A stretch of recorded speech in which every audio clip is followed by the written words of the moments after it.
दुनिया में हर जीव का अपना एक अलग काम और अपनी इम्पोर्टेंस होती है। कोई जानवर यहाँ बड़ा और ताकतवर है तो कोई छोटा और कमजोर। लेकिन जानवर भले ही कैसा भी हो, एक घर की जरूरत तो सबको होती है। यहाँ कोई दूसरे जानवरों का शिकार कर धरती पर अपने लिए घर का इंतजाम करता है तो कोई अपने लिए खुद ही घर का निर्माण करता है। तो वहीं इस अनोखी दुनिया में कुछ जानवर तो ऐसे भी हैं जो अनजाने ही हमारी धरती के इकोसिस्टम इंजीनियर्स तक बन चुके हैं। दरअसल ये धरती पर ऐसे काम कर रहे हैं जिससे इनके साथ ही दूसरे जीवों का भी भला हो जाता है। आपको आज हम ऐसे ही इकोसिस्टम इंजीनियर्स से मिलवाने वाले हैं। यानी जब ये खुद के लिए घर बनाते हैं तो साथ ही दूसरे जानवरों का भी घर अपने आप ही बन जाता है। तो देर ना करते हुए जानते हैं इन इकोसिस्टम इंजीनियर्स के बारे में।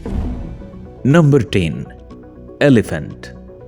जंगल के इस बड़े जानवर के बारे में भला कौन ही ये सोच सकता होगा कि ये भी किसी और के आशियाने को बसाने का काम कर सकता है। लेकिन ये बात 100 आने सच है। दरअसल जब कोई हाथी जंगल में पेड़ों को उखाड़ कर फेंकता है तो वहाँ की मिट्टी साफ हो जाती है और बाद में वहाँ पर घास और दूसरे छोटे पौधे भी उगना शुरू हो जाते हैं। यही नहीं, ज्यादा पेड़ उखड़ने के चलते वहाँ मैदान भी बन जाता है जो छोटे जानवरों के लिए किसी खजाने से कम नहीं होता। इसके अलावा जब हाथी किसी नरमी वाली जगह से गुजरते हैं तो उनके भारी भरकम पैरों की वजह से उस जगह पर गड्ढे बन जाते हैं। फिर जब बारिश होती है तो इन गड्ढों में पानी भर जाता है जो छोटे जीवों के रहने की बड़ी जगह बन जाता है। इसलिए ही सदियों से हाथी का एक जगह से दूसरी जगह पलायन होना भी दूसरे जीवों के लिए काफी अच्छा समझा जाता है। नंबर 9, पेकरी। किसी सुअर की तरह नजर आने वाला ये जानवर जैवलिन और जैवलिना के नाम से भी जाना जाता है। वैसे भले ही इसका शरीर किसी सुअर के जैसा है, लेकिन ये एक बिल्कुल अलग प्रजाति है जो अक्सर ही जंगल में यहाँ से वहाँ अपने खाने की तलाश में भटकते रहते हैं। लेकिन वहीं अगर इनकी खासियतों के बारे में बात करें तो इनका सिर मजबूत होने के साथ ही इनके दांत काफी नुकीले होते हैं। इन्हीं के मदद से ये अपने लिए तो जंगल में रास्ता बनाते ही हैं, लेकिन साथ ही दूसरे जानवरों के लिए भी जीने की राह आसान कर देते हैं। दरअसल ये पेकरी जंगल में जगह जगह पर अपने दांतों से गड्ढे बना देते हैं जो बारिश में पानी से भर जाते हैं। अब इन पेकारी के साथ ही जंगल के दूसरे जानवर भी इन गड्ढों में आकर बैठना पसंद करते हैं। जानवरों के लिए ये गड्ढे इसलिए भी सेफ होते हैं क्योंकि इनमें तालाबों की तरह कोई गंदगी नहीं होती और ना ही इसमें पानी के जीव पनपते हैं। इसके अलावा इन गड्ढों की ठंडक भी जानवरों को अपनी तरफ खुद ही बुला लेती है। Number 8, Arctic fox. आपने वैसे तो लाइफ में बहुत से सुंदर जानवरों को देखा होगा, लेकिन यकीन कीजिए इन आर्कटिक फॉक्स को देखने के बाद अपनी नजरें इन्हीं पर थम जाएंगी, क्योंकि ये होते ही इतने खूबसूरत हैं कि इन्हें देखने के बाद कुछ और देखने का मन ही नहीं करता। लेकिन आज हम इनकी सुंदरता नहीं बल्कि उस क्वालिटी के बारे में आपको बता रहे हैं जिसके चलते इसे भी इकोसिस्टम इंजीनियर का दर्जा मिला है। दरअसल आर्कटिक फॉक्स जब अपने बच्चों के लिए किसी मांद का निर्माण करती है तो काफी समय तक वहीं रहती है, जिसके कारण इस मांद में इनका मलमूत्र, खाया हुआ मांस, हड्डियों के ढांचे आदि रह जाते हैं और आगे चलकर खाद का काम करते हैं। ये खाद तो प्रकृति के लिए अच्छी होती ही है, लेकिन इसके साथ ही ये मांद भी जंगल के दूसरे जानवरों के लिए घर बन जाती है और वे यहाँ रहकर अपनी लाइफ बिताते हैं। वैसे आप भी अगर इनकी मांद को देखेंगे तो ये दिखने में बेहद सुंदर होती है और इसे बनाने में भी आर्कटिक फॉक्स को खासा समय लगता है। Number 7, prairie dogs. अक्सर ही लोग इनके नाम और शरीर को देखकर कंफ्यूज हो जाते हैं कि ये डॉग की कौन सी प्रजाति है। तो आपके भी इस कंफ्यूजन को दूर करते हुए हम आपको बता दें कि ये कोई डॉग नहीं बल्कि एक रोडेंट है और इसका काम जंगल में घास से मैदानों को बनाए रखने का है। आप भी सोच रहे होंगे कैसे, तो आपको जानकारी दे दें कि ये प्रेरी डॉग्स हमेशा ग्रुप में रहना पसंद करते हैं और जमीन के नीचे कॉलोनी का निर्माण करते हैं। इन कॉलोनी को प्रेरी डॉग्स टाउन के नाम से जाना जाता है। इन टाउन की खास बात यह है कि इनमें खरगोश से लेकर कई पक्षी और सांप तक भी रहते हैं। इनके इस तरह से अपने घरों के निर्माण से मिट्टी को हवा मिलती है और साथ में पोषक तत्व भी डिस्ट्रीब्यूट होते हैं। इसके चलते उस जगह पर बड़ी मात्रा में घास के मैदान बन जाते हैं जो छोटे जानवरों के चरने के लिए बड़े काम आते हैं। आमतौर पर ये प्रेरी डॉग्स नॉर्थ अमेरिका के इलाकों में पाए जाते हैं और जंगलों के विकास में अहम भूमिका निभाते हैं। Number 6, beaver.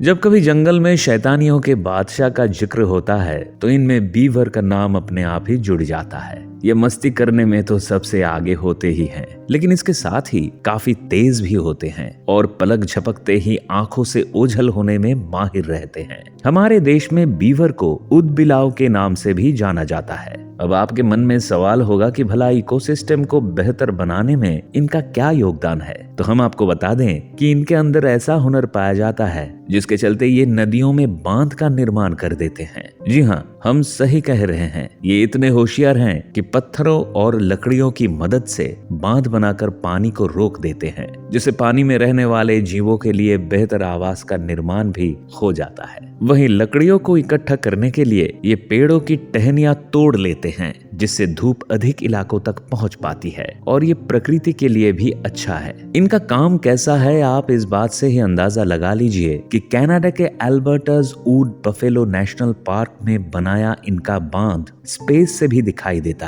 है ना कमाल की बात। Number 5, acorn woodpecker. वुडपेकर पक्षी के बारे में आपने भी ये बात तो सुन ही रखी होगी कि ये अपनी चोंच से पेड़ को भी खोदने का दम रखते हैं, लेकिन हम आपको जिस वुडपेकर के बारे में बता रहे हैं इसे एकॉर्न वुडपेकर के नाम से जाना जाता है। ये पेड़ पर रहने के लिए घोंसलों का तो निर्माण करता ही है, लेकिन साथ ही इकोसिस्टम को भी सपोर्ट करता है। दरअसल होता कुछ यूं है कि ये वुडपेकर पेड़ों के भीतर अपने लिए उतना ही बड़ा घर बनाता है जितने में इसका परिवार रह ले, लेकिन जब ये इस जगह से चला जाता है तो यहाँ पर दूसरे छोटे पक्षी आकर रहने लग जाते हैं। ऐसे में अपने लिए घर बनाते हुए ये दूसरों के लिए भी आवास का निर्माण कर देता है। वैसे एकॉर्न वुडपेकर के बारे में आपको बता दें कि ये खाने के लिए इन पेड़ों पर ही नट्स भी जमा करते हैं। और आपको शायद ये बात हैरान करे, लेकिन वुडपेकर एक पेड़ पर हजारों की संख्या में नट्स को सेव करने का दम रखता है।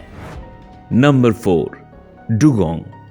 हम सभी ने गायों को तो काफी करीब से देखा हुआ है, लेकिन आज हम जिस गाय से आपको रूबरू करवाने वाले हैं वो जमीन पर नहीं बल्कि पानी में रहती है। इस गाय को हम सी काऊ या डुगोंग के नाम से जानते हैं और ये इंडियन ओशन के वार्म कोस्टल वाटर्स में पाई जाती है। वैसे चाहे इसका नाम गाय से मेल खाता है, लेकिन इसका शरीर किसी मछली के जैसा ही होता है। लेकिन इंडियन ओशन में पाई जाने वाली एकमात्र शाकाहारी मैमल होने के कारण इसे गाय कहा जाता है। डुगोंग पूरी तरह से समुद्री घास यानी शैवाल पर निर्भर होती है और कोस्टल इकोसिस्टम को बनाए रखने में इनका बड़ा योगदान है। इनका लगातार समुद्री घास को खाना इनकी रीग्रोथ के लिए भी जिम्मेदार होता है। ये घास ही कछुए, डॉल्फिन और कई जलीय जीवों के लिए आवास स्थल और भोजन का कारण भी बनती है। बस एक बुरी बात है कि बीते कुछ समय से इन डुगोंग की आबादी कम हो रही है, जिसके चलते इकोसिस्टम भी प्रभावित हो रहा है।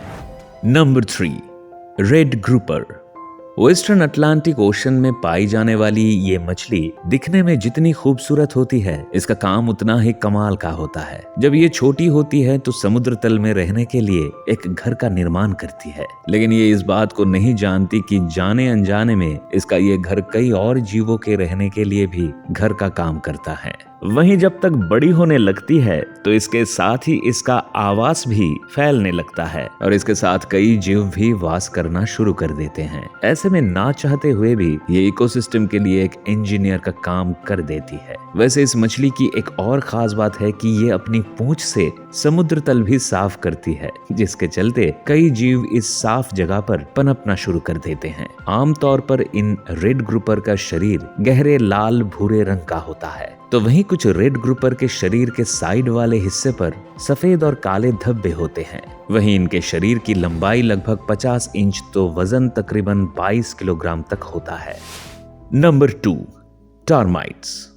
अपने घरों के फर्नीचर और दूसरी लकड़ी की चीजों पर जब दीमक लग जाता है तो हम इन्हें भगाने के लिए कई तरीके अपनाते हैं। लेकिन क्या आप ये बात जानते हैं कि ये दीमक इकोसिस्टम का एक महत्वपूर्ण अंग है। दुनिया में कई जगहें ऐसी हैं जहां ये दीमक अपने घरों को बनाते हैं। टीले के रूप में बनने वाले इनके ये घर कई बार तो इतने ऊंचे होते हैं कि लोग इन्हें देखने के लिए इनके पास तक पहुंच जाते हैं। वैसे आपको बता दें कि अपने इन घरों का निर्माण करने के लिए दीमक मिट्टी, लकड़ी के साथ ही पानी और सलाइवा का इस्तेमाल करते हैं। बनने और सूखने के बाद ये घर काफी सख्त हो जाते हैं। इन दीमक का पनपना मिट्टी में पौधों की ग्रोथ के लिए बड़ा काम करता है। इनके इस तरह मिट्टी में घुसने से जड़ों को हवा और पानी मिलना काफी आसान हो जाता है। दीमक का किसी जगह पर होना इकोलॉजिकल सिस्टम में संतुलन को दर्शाता है, जबकि अगर दीमक की संख्या में कमी आने लगती है तो इसका मतलब वातावरण में बदलाव होने का संकेत है। Number 1, coral. इकोसिस्टम इंजीनियर्स की इस लिस्ट में हम आखिर में जिस जीव के बारे में बात करने वाले हैं इसका नाम है कोरल। वैसे कई लोग इसे देखने के बाद समुद्री पौधा समझने तक की भूल कर बैठते हैं, लेकिन असलियत में ये एक जीव है जो इकोसिस्टम को आगे बढ़ाने में महत्वपूर्ण भूमिका निभाता है। कोरल समुद्र तल में एक खास स्ट्रक्चर बनाते हैं जिनसे समुद्र की धाराएं प्रभावित होती हैं। इनके कारण ही ऐसी जगहों पर कई पौधों और जलीय जीव को ही पनपने का अवसर मिलता है, क्योंकि कोरल के कारण समुद्र की तेज लहरों से भी यहाँ रहने वाले जीवों को कोई नुकसान नहीं होता और वे आराम से बढ़ते हैं। ये समुद्र में रहने वाली मछलियों का भोजन की व्यवस्था तो करते ही हैं, साथ ही उनको अपने अंडों को देने के लिए आवास भी प्रोवाइड करते हैं।